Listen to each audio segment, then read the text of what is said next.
राजा रामचंद्र भगवान की जय। श्री गणेशाय नमः। श्री रामचंद्राय नमो नमः।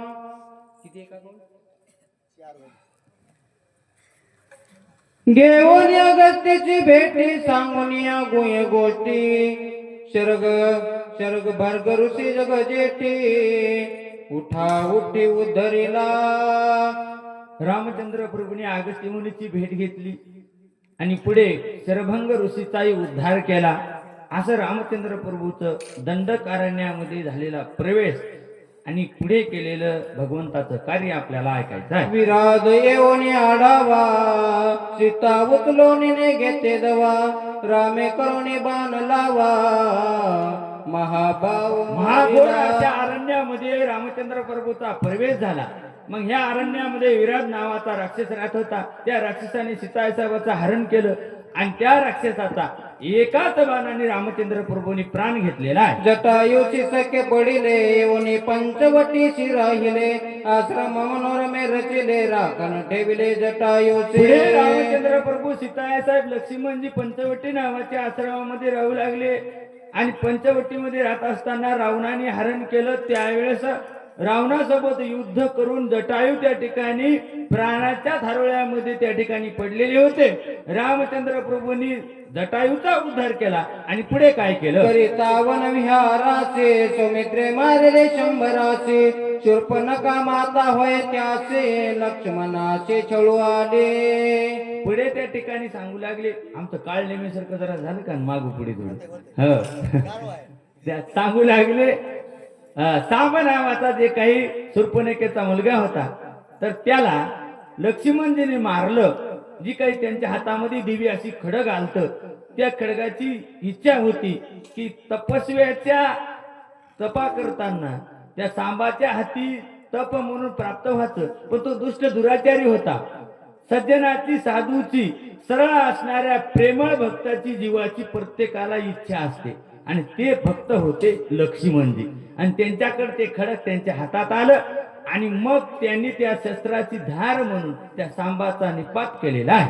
सौमित्रे केले विंदान सवेग छेदिले नाक कान करदूषणा गेली शरण राम लक्ष्मण. आपल्या मुलाचा लक्ष्मणाने वध केला. त्याचा त्या ठिकाणी सूड घेण्याकरताना शूर्पणखा वेश पालटून लक्ष्मणजीला फसवण्याकरताना आली. पण रामचंद्र प्रभूच्या चतुर्यानं रामचंद्र प्रभूच्या सांगायवानं लक्ष्मणजीनं त्या शूर्पणखेचे नाक आणि कान छेदन केलेले आहेत. 14 सत्र क्षोगन त्रिशिराने खर दूषण श्रीराम लक्ष्मणे आपण दारुण रण करू आले. शूर्पणखेचे कैवारी म्हणून त्रिशरा खर दूषण हे आले आणि 14,000 राक्षस आले. त्यांचाही निपात रामचंद्र प्रभूंनी केला. ऐकले रामे आपण मारिले नागताक्षण मुक्त करून जनस्थान द्विजादान. रामचंद्र क्षण न लागता ते जनस्थान रामचंद्र प्रभू राक्षसापासून मुक्त केलेलं आहे. ऐकून या ते मात तमळे लंकानाथ सीताहरणासी उद्यत छळनार्थ करू आला. माझ्या बहिणीचं राज्य जनस्थान रामाने घेतलं आणि ही गोष्ट रावणाच्या कानावर आली म्हणून रावणानं त्या केलेल्या कर्त्याचा सूड घेण्याकरताना रावणानं रामचंद्र प्रभू सोबत राम जे काय कट कारस्थान केलं सीतासाहेब हरणाचं ती पुढे ऐकू. मृगवेश दिला मारीचा से देखता सीता उल्लासे तुझ्या मागे कान चोळीचे श्रीराम त्याचे मारू गेला. रावणाने मारीच मामासोबत जे केलेलं आहे कट कारस्थान त्याच्यामध्ये मारीचाला हरिणाचा वेश दिलेला आहे. आणि रावणानं काय केलं. मायेचा मृग निघे बाहेर राम काढून नेला दुरी जटायू चरू गेला वनांतरी सीता सुंदरी एकली. मायेचा मृग बाहेर गेलेला आहे. रामचंद्र प्रभूच्या पाठीमागे गेलेले आहेत. बघा महाराज ब्रह्म सुद्धा ब्रह्माने त्या मायेला प्रकाशित केल्यामुळं हे सर्व चराचर ईश्वर प्रकाशित झालं दृश्य झालं.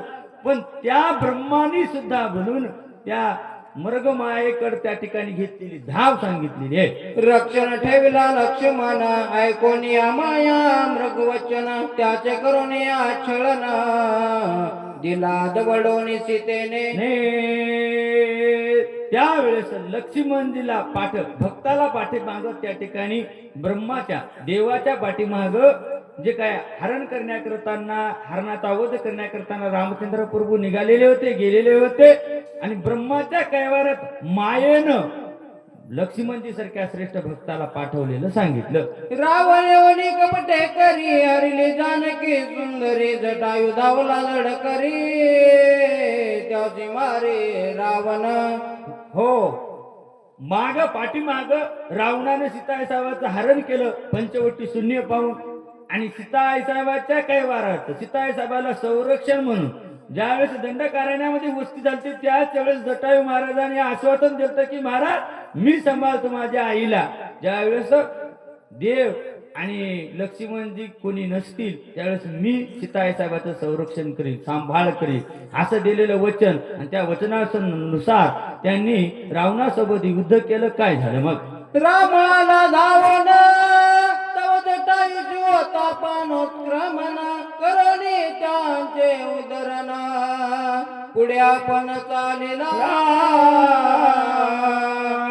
रामचंद्र प्रभू जटायूचा उद्धार केलेला आहे आणि पुढे रामचंद्र प्रभू सीताईसाहेबाला शोधण्या करताना जाऊ लागले. हात पाय विना मोदला कबंद गिळावया आला रामे निजबाने छेदिला पाठविला वैकुंठा. गावबा काका सांगू लागले पुढे विशाल काय ध्येय असणारा पण त्याला हात आणि पायच होते, डोकं नव्हतं म्हणून आपण त्याला कबंद म्हणतात. असा कबंद नावाचा राक्षस राम आणि लक्ष्मणजीला घेण्याकरता आला. पंपात्री महावीर आम्ही भेटले वानर स्वामी मिनला रामचंद्र भाग्य थोरा मुचे. पंपा नावाच्या तीरावर आले, तिथं शबरी आई साहेबाचा उद्धार केला. सर्व वानर मंडळी सोबत रामचंद्र प्रभूची भेट झाली. पुढे काय झालं? वाली सुग्रीव वैर भारी दार राजे रोनी जड करे आम्हा घालोनी बाहेरी राज्य करे निष्किंदे. सांगू लागले भरतजी पुढे वालीत आणि रामचंद्र प्रभूचं युद्ध झालं. कशामुळे झालं तर सुग्रीवासोबत हाड वैर म्हणून वालीत झालेलं त्या ठिकाणी वैमनस्य आणि त्या वैमनस्याचा परिणाम असा होता की मित्राची सोडवणूक करण्याकरता रामचंद्र प्रभूंनी वाली सोबत केलेलं युद्ध आपल्याला ऐकायचं आहे. शरणालो रामासी रामे कुडविले आमासी मारोनिया वाळीची सुग्रीवासी तापिले. सुग्रीव महाराज रामचंद्र प्रभूला शरण आले आणि मग त्या शरणगताची मदत करण्याकरता रामचंद्र प्रभूंनी वाली सोबत युद्ध केलं. वाली सुत युवराज करोनी सीता सुतीचे काजा जडकरी पाठविला ओजा सांगते मदत झाले. हनुमंतरायाने म्हणू लागले वालीचा वध केला आणि वालीचाच मुलगा युवराज केला आणि सुग्रीव महाराज राज्याभिषेक करून पुढे त्या ठिकाणी आम्हाला मुख्य असणारे अंगदजी यांना काय केलं सीताईसाहेबाचा शोधाचा त्या ठिकाणी म्हणजे प्रमुख केलं आणि त्या सर्व वानरासोबत अंगदजी सोबत आम्ही आलो. सीता शुद्धी आणली ती मग निघाले नवलाहे कपी सैन्य चालविता पाहे दोही बाई रघुरा. कीर्ती म्हणले कानानं ऐकू नये मग हनुमंतरायासारखे कीर्ती का मुखानं कसे सांगतील. त्यांनी सांगितलं सीताईसाहेबाचा शोध आणला पण आपल्यासारखं म्हणलं का मी सांगायलो नाही म्हणले महाराज. त्या ठिकाणी आम्ही सर्वांनी सीताईसाहेबाची शुद्धी आणली आणि पुढे रामचंद्र प्रभूला आणि लक्ष्मणजीला घेऊन इथपर्यंत कुठपर्यंत लंकेपर्यंत आलो. विभीषण चकवी रावणासी न माने तो त्याच्या वचनाचे लाता नितल्या त्याचे तो आला रामा पाचे पैजरण. हो, कनिष्ठ असून सुद्धा ज्येष्ठासारखं कार्य करणारे असं विभीषणजी यांनी रावणाला आपल्या मोठ्या बंधूला सांगितलं दादा हे काम बरं नाही, परस्त्री परधन म्हणले हे वर्ज्य आहे. ते त्या ठिकाणी आपल्या डोळ्यांना पाहू नये किंवा त्याची अभिलाषा करू नये, आसक्ती करू नये असं म्हणल्याच्या नंतर रावणाने आपल्या प्रेमळ असणाऱ्या भावाला लाथा मारल्या आणि मग विभीषणजी रामचंद्र प्रभूला शरण गेले. वानर सैन्य परमित हाती पर्वत जेलित सागरी घाली ते त्वरित हेलाचे तू बांधिला. लंकेत प्रवेश करण्याकरता वानर मंडळीने शतयोजना असा समुद्रावर सेतू बांधला, पूल बांधला. करोनिया लंकाला ग वानर प्रवेशले दुर्ग आगे लावनिया वस्तू सवेग अनेक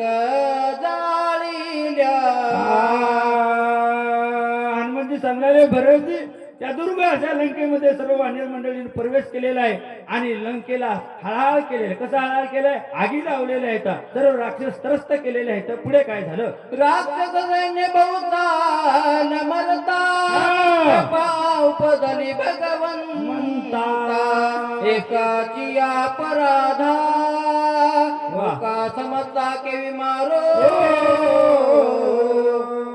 राक्षस दुष्ट असली तरी अपराध एकानं रावणाने केला आणि इतरांना म्हणले पराना कसं मारू, अशी मनामध्ये प्रेम रामचंद्र प्रभूच्या उत्पन्न झालेलं आहे, उपजलेलं आहे. असं गावबा काका बोलू लागले आणि हनुमंतरायजी नंदीग्राम मध्ये भरतजीला सांगू लागले, श्रीराम दीन दयाळ, श्रीराम स्वयं स्नेहळ, श्रीराम कृपा कल्लोळ, प्रणत बाळ श्रीराम. देव दयाळू आहे, प्रेमळ आहेत, उदार अंतकरणाचे आहेत, असं हनुमंतजी बोलू लागले. राम कृपेचा कोवळा, राम जीविता जिव्हाळा, राम कृपाळू कळवळा, लोका सकळा देखो. कृपा म्हणावं तर राम कृपेचे कृपाळू आहेत, जीवाचे जिवाळू आहेत, प्रेमळ असे भक्त देव प्रेम वत्सल सांगितलेले आहेत. रामे जगाची उत्पत्ती, रामे जगाची स्थिती गती, रामे जगाची विश्रांती, सचिन मूर्ती श्रीराम. रामचंद्र प्रभू जगाचा इसाव आहेत, रामचंद्र प्रभू जगाचे त्या ठिकाणी आराध्य आहेत. निरपराध केवी मारू म्हणून मांडला शिष्टाचारू, भांडविला अंगदी वैरो आणि निरापराधांना कसा मारा म्हणून अंगदीला शिष्टायला पाठवलं. ते जगविला बहुतरीती, तेन मी मानायची लंकापती, मग मांडली युद्ध ख्याती, गेली शांती. चांगल्या गोष्टी प्रेमाने सांगितलेली गोष्ट रावणाला कळाली नाही, समजलेली नाही. युद्ध झाले घोर अंधार, मंत्री प्रतावित महोदर, इंद्रादिदादी महावीर, कुमारे कुमार मारणे. झालं मंत्री वगैरे सोबत युद्ध झालं, इंद्रजीचा सोबत युद्ध झालं का? महाबाहू कुंभकर्ण उभा केला विंदोनी बाण, दिनाक कान कापून झाले. कुंभकर्णाचे नाक आणि कान सुग्रीव महाराजांनी कापलेले आहेत. बंधुपुत्राचे दुःख भारी, दहाई मुखी शंक करे, रावण दुर्दशा थोरी, सुरासुरी पण महाराज कुंभकर्णाचा वध रामचंद्र प्रभूंनी केला. हा म्हणता रावणाला गोष्ट कळाली आणि भावाचा पराभव झाला, भाव गतप्राण झाला म्हणून रावण कवळला. रावणाला दुःख वाटलं, दुःख आरंभला बहुतान दुर्बल या रघुनाथ, माझे काही नसले मत दात खात रावण लागला. रामचंद्र एवढे पराक्रमी आहेत, शौर्यवान आहेत, गुणवंत आहेत, धैर्यवंत आहेत, पण माझं रामा पुढे काही चलत नाही. एवढा कपटाची रास असणारा रावण स्वतःला बोलू लागला.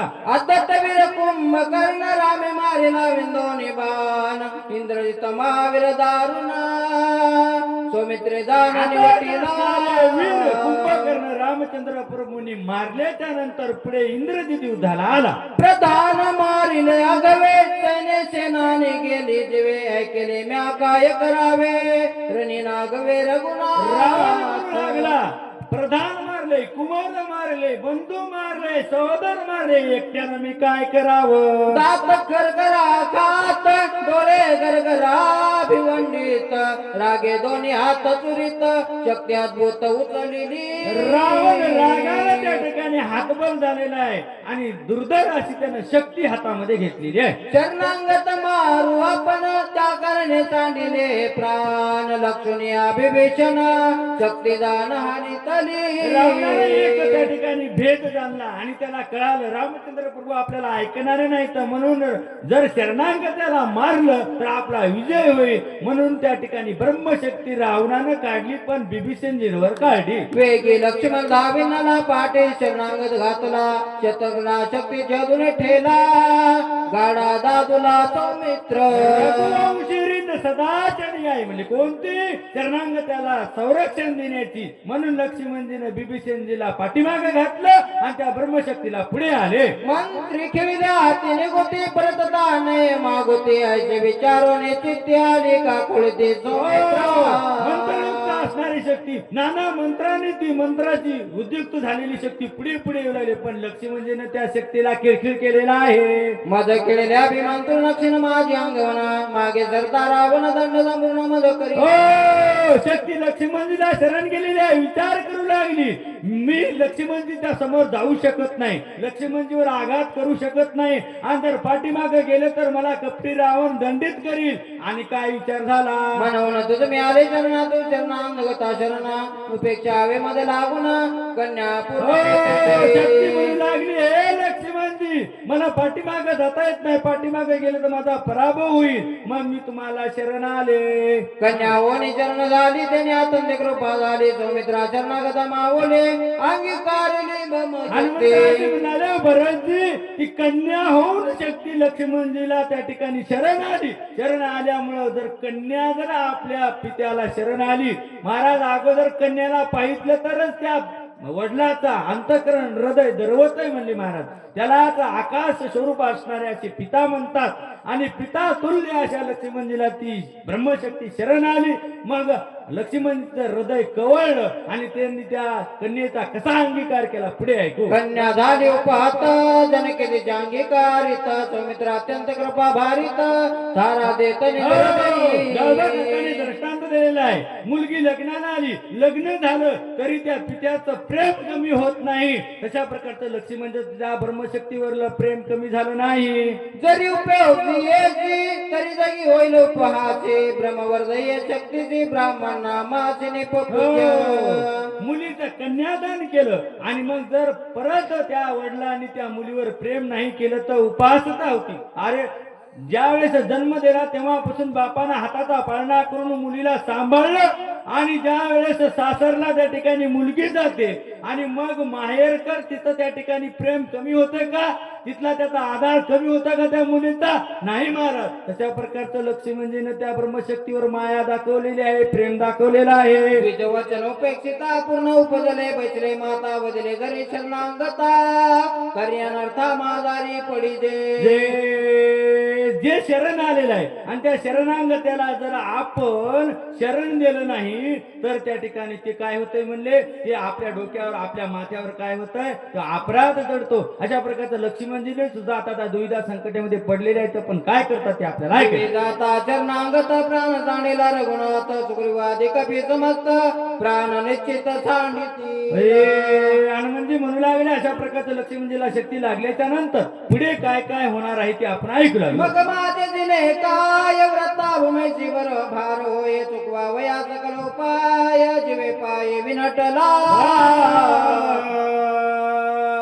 जर बिभीषणचा प्राण गेला आणि त्या ब्रह्मशक्तीला जर आपण आधार नाही दिला तर आपली अपकीर्ती काय होईल, आणि जर आपला प्राण गेला तर रामचंद्र बरोबर काय करतील, नाना प्रकारचा विचार चालू आहे. सुरक्षिता शरणागता चुकवा नरा समजता चुकावेल श्रीरघुनाथ सुर समर्थ त्या ठिकाणी येणं जाणं करता नाही.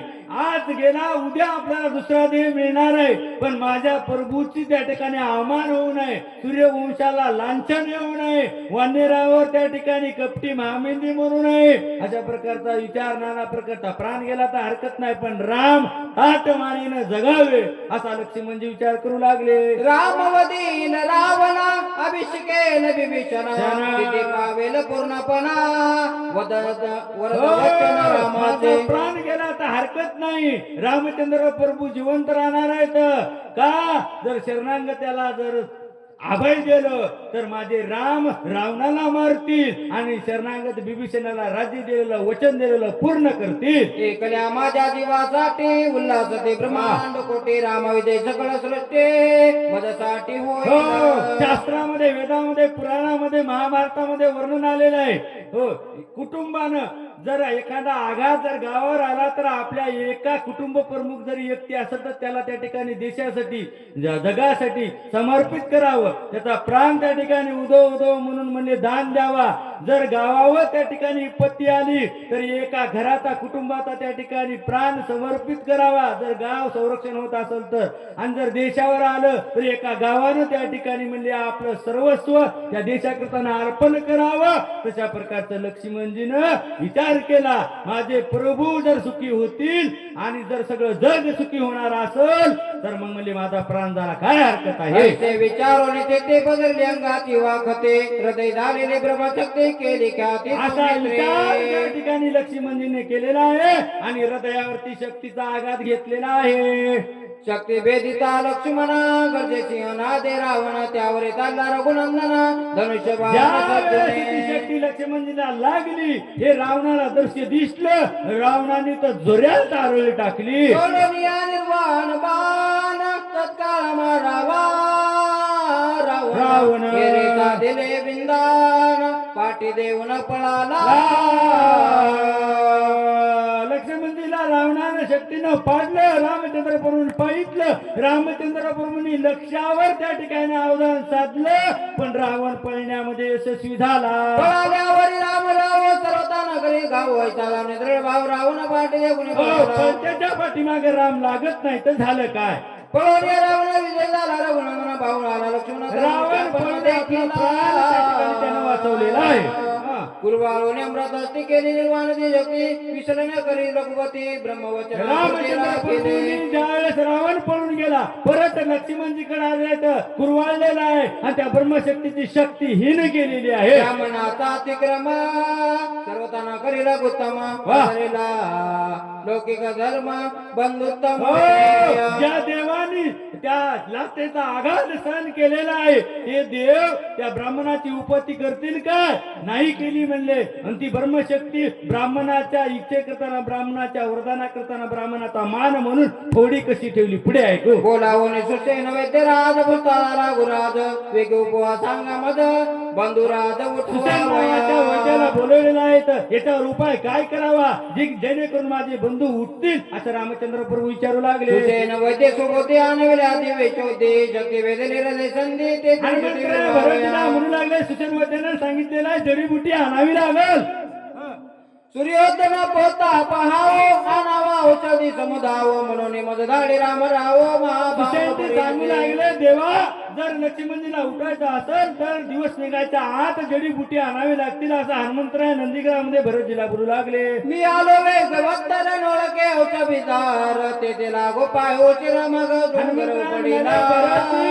मी पर्वतापर्यंत आलो, औषधी ओळखूही नाही गेला, सर्व सर्व पर्वतच घेऊन मी इथपर्यंत कसा आलो. मार्गी दादा तवानीत तव बाण रामाना मांकित दे कोणी आलो येथ तवा भूत देखिले. भरतजी म्हणू लागले, मी द्रोणाचल नावाचा पर्वत घेऊन लंकेकडे परत जाऊ लागलो. जात असताना वाटेमध्ये राम नामांकित रामाचं स्मरण करणारा बाण आला. त्या बाणाला अनुसरून त्याच्या पाठीमागा येतपर्यंत आलो तरी त्यानं नवल पाहितलं. राम रूपे ब्रह्मले चित्त कविला बोलिलो बहुत ते क्षमा करून रघुनाथ मरकट उद्धटा विवेकी. जिथं राम नामाला एवढा आधार देणारे, राम नामाला शरण जाणारे, राम नामाच्या प्रेमा खातर एवढं त्या ठिकाणी म्हणजे संकटाला सुद्धा दूर ठेवणारे असं हनुमंतराय. मग जिथं राम स्वरूप भरतजी दिसाय येत अशा वेळेस अशा जागेवरून, अशा आश्रमावरून, अशा ठिकाणावरून पुढे जावल का मला असं हनुमंतजी बोलू लागले. देखोनी तुझा आश्रम अत्यंत झाला विश्राम मने विसरलो गुणधर्म सर्वाही समराम सुख सुख.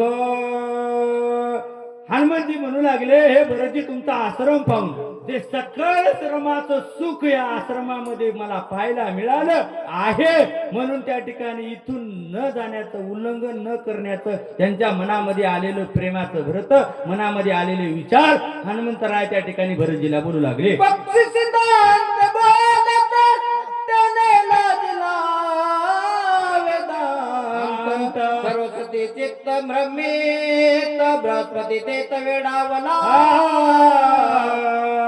जिथं पक्षी वेद बोलतात. अशा भरतजीच्या त्या ठिकाणी सानिध्यामध्ये सर्व ईश्वर आनंदित झालेलं आणि अशा सच्चिदानंद अवस्थेमध्ये हनुमंतराय त्या ठिकाणी उल्लंघन करून जाणार ही गोष्ट कदापि शक्य नाही असं हनुमंतराया त्यावेळेस नंदीग्रामचं वातावरण आणि त्यामुळे त्यांची तिकडे झालेली आकृष्ट वृत्ती त्यांनी सांगितलेली आहे. सांडोने सकळ मत्तर भरतात्रम निरंतर भूते वर्तते एकत्र निर्भस्तर राम नामे. सगळ्या वैमनस्य मी तू पण विसरून सर्व भूते चराचर भरतजीच्या आश्रमामध्ये ना उंदीराला साप खाता ना म्हणले वाघ कोण्या पशु पक्षाला खाता असं वैरभाव विसरून भरतजीच्या आश्रमामध्ये राहणारे पशु पक्षाचं प्रेम त्यांचं राहणं पाहून हनुमंतरायजीला नवल वाटलेलं आहे. वर्णित श्रीरामाचे गुण कभी नाटवे कभी बन हनुमान झाला मूर्छा बन देहाचे बाण विसरला. त्यावेळेस हनुमंतराय सुद्धा ते वातावरण तो परिसर तो आनंद पाहून देहाचं भान विसरलेले आहेत. ते कोणी कभी अवतावर जो चढीला जिता श्रीराम गुणकीर्ती ऐकता विस्मित झाला होणे.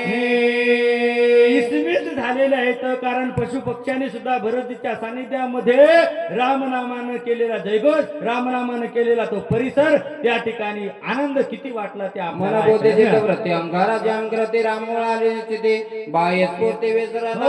हो, मला राम ओळले म्हणून बाह्यवरती हनुमंतराय विसरून गेलेले आहेत. हा अंग झाले रोमांचित वाद झाले प्रेम सद्गीतने ते आनंदात पुत्रवत भरत मूर्छित बडियेला. असो अशा प्रकारे अंग सर्व त्या ठिकाणी रोमांचित झालेले आहे. जसं प्रेमाचं त्यावेळेस सर्वत्र अंगाने काय रोमांच उभं टाकले म्हणावे तसं हनुमंतरायाचे उभं टाकलेले आहेत. आणि ह्या परिस्थितीचं ह्या अवस्थेचं त्या ठिकाणी दृश्य पाहून भरतजीला सुद्धा त्या ठिकाणी नवल वाटलेलं आहे. श्रवणी ऐकता श्रीरामचंद्रा भरत लागले योग मुद्रा विसरला तो निद्रा तंत्रा कृपा रघुवीराची महाराज श्रवण इंद्रियानं रामचंद्र प्रभूचं श्रवण भरतजीनं केलं. त्यावेळेस सर्वांगाच्या कानानं भरतजीनं ती कथा ऐकली आणि त्यांनी त्यावेळेस त्या ठिकाणी त्यांची जी अवस्था समाधीकडे गेलेली सांगितलेली आहे. नाटवे गे दे अभिमान रामरूपे जडला पूर्ण कुंटला बोल तुडले मौन भरत पण विसरला. भरतजी कुठलीच गोष्ट आठवीनं गेले. हा भरत विसरला भरत पण हनुमान विसरला हनुमत पण दोघाच नाटवे दोन्ही पण तटस्थ पूर्ण श्रीरामे. सांगितलेलं आहे नामस्मरणामध्ये किती आनंद आहे सांगितलेला आहे ना. हनुमंतजी राहायला कळणं गेलं की मी हनुमंतराय इथं कशा करताना आलो एवढा वेळ का लागायला किंवा कुठं जात आहे ना. भरतजी त्या ठिकाणी आठवत आहेत ना त्यांना त्या ध्येयाचा आठव आहे. मी भरत आहे अयोध्येचा राजा आहे काय करायला पाहिजे हे पुढचं कोण आहे मी यांच्याकडून काय ऐकायलो हे सर्व त्या ठिकाणी म्हणले. दोघांचंही ध्येयाभानावर विधेयी अवस्थेवर आलेले सांगितले. दोघे विसरले दोन्ही पण कार्याना आठवी करी कोण बाप कृपाळू रघुनंदन चैतन्य पूर्ण चेतवी. दोनपणाचं त्या ठिकाणी मी तू पण असा भेद अहम सहम कोम या तिन्ही अवस्थेच्या पलीकडे गेलेले आहेत आणि सच्चिदानंद स्वयंब्रह्म हनुमंतराय आणि भरतजी झालेले आहेत. जीवन कळा सावध केली प्राणशक्ती परिचारिले इंद्रिया पटवता झाले जांपडी उघडली नेत्रांची. ज्यावेळेस ब्रह्मस्वरूपता ब्रह्मत्व प्राप्त होते ती अवस्था सांगितली पण तिथं चैतन्य कसं असतंय ती त्या ठिकाणी सांगितलं. चित्त चेतनेत धरीत मनपूर्व संकल्प आठवेत बुद्धी निश्चया. महाराज आपण ज्यावेळेस सुप्त झोपलेला असतो आणि झोपेतून उठल्याच्या नंतर जसं जाग आल्याच्या नंतर पुन्हा कार्याला सुरुवात होती तशा प्रकारचं हनुमंतरायाचा आणि भरतजीच्या शरीरामधील चैतन्य चित्त चैतन्य आहे पण त्या ठिकाणी सुप्त अवस्थेमध्ये समाधी अवस्थेमध्ये असणार आहे आणि ते चैतन्य कुटस्थ परमात्मा त्या दोन देहाला चालवतो असं सांगू लागले. अकस्मात जावद होय मने मन झाले काय उगत येते तरत आहे आठवे नोहे स्वामी का जा. जसं स्वप्न होतं स्वप्न पडलं स्वप्नामध्ये त्या ठिकाणी काय जे वाईट चांगले विचार असतील आणि त्या विचाराच्या नंतर ज्यावेळेस सुप्त निद्रा होते निद्रा झाल्याच्या नंतर किंवा आपण स्वप्नामध्ये पाहतो म्हणले काय पाहतो, जर आपल्या जर एखाद्या सोबत वैमनस्य झालं किंवा जे काही काम झालं, जे काही कर्म झालं आणि आपल्या अंगाला लागलेला घाव उठल्याच्या नंतर आपल्याला तो दिसत नाही, आणि तसंच त्या ठिकाणी ह्या हनुमंतरायाची आणि भरतजीचं झालं. अरे आपण काय करायलो, आपण काय करायला पाहिजे होतं, हे आपल्याला झालं काय, अशा अवस्थेवर आलेले आहेत. कृपा हे उडान वाह! भरत घातले लोटा मद सनातन करिता पूर्ण केवी प्रयाण करू पाहते. जसं आपण जागे झाल्याच्या नंतर आपल्या कर्माला सुरुवात होती, तशा प्रकारचं हनुमंतरायाचं झालं. अरे मला इथं केवी निद्रा आली, केवी मी इथं गोवलो, इथं कसा थांबलो, मला काय करायचं होतं, या भानावर हनुमंतराय आले आणि लगेच उड्डाण करायला तयार झाले. पण भरतजी त्यावेळेस काय म्हणू लागले, भोजन करावे येत प्रसाद द्यावा माते उपेक्षु नाही अर्थाते तुम निज चित्ते कृपाळू. हो तुम्ही कृपाळू चितगणात, जसा तो मेघ त्या चातकाला त्या ठिकाणी प्राण देतो, पाणी देतो, तशा प्रकारचं तुम्ही संत सज्जन माय बापा, असा हनुमंतरायाला भरतजी बोलू लागले. घरा आलिया श्रीराम भक्त उदान करिता जाऊ देत त्याच्या सकळ कर्माचा घात अधपात तो भोगी. घराला जर संत आले आणि अशा संताचा जरी उपेक्षा केली तर त्याच्या एवढा त्या ठिकाणी पापिष्ट कोणी नाही. मग असं हे पाप त्या ठिकाणी कोटं पडू म्हणले हनुमंतराया. म्हणून म्हणले ह्या मला पापापासून त्या ठिकाणी प्रावृत्त करण्याकरता वाचवण्याकरता उपाय म्हणून म्हणले तुमची सेवा द्या. ऐची निज धर्म विवंचना तू जाणतोच कपी नंदना सर्वता उदासन करी मना मनोनी चरणाला लागलो से. अशी धर्मनीती अहो हनुमंतराया हे कपिनंदना तुम्ही जाणता म्हणले, म्हणून सर्वता माझी उपेक्षा करू नका. हे रे वारीला त्वरित दैसा राम दैसा भरत वेळोवेळा पाया लागत अनुचित्त सर्वथा. हनुमंतरायाचे म्हणाले बाबा जसे राम जसं स्वामीला आपल्या पाया पडू नये तसंच हे म्हणले स्वामी आहेत, यांनी सुद्धा म्हणले आपली त्या ठिकाणी आपल्याकडून यांची उपेक्षा होऊ नये या करताना हनुमंतराया त्या ठिकाणी भरतजीच्या पाया पडू लागले. ऐकोनी कपीचे वचन भरत झाला हर्ष वदन तुझ सकळ धर्माचे निज ज्ञान मज चाळण हे वागणं पाहून भरतजीला आनंद झालेला आहे आणि म्हणू लागले अरे हनुमंतराया तुम्ही फार ज्ञानी आहात, चतुर आहात, तुम्ही हुशार आहात. आणि काय बोलू लागले, पुंडरीक वरदे हरी श्री ज्ञानदेव भगवान रामचंद्र भगवान की जय.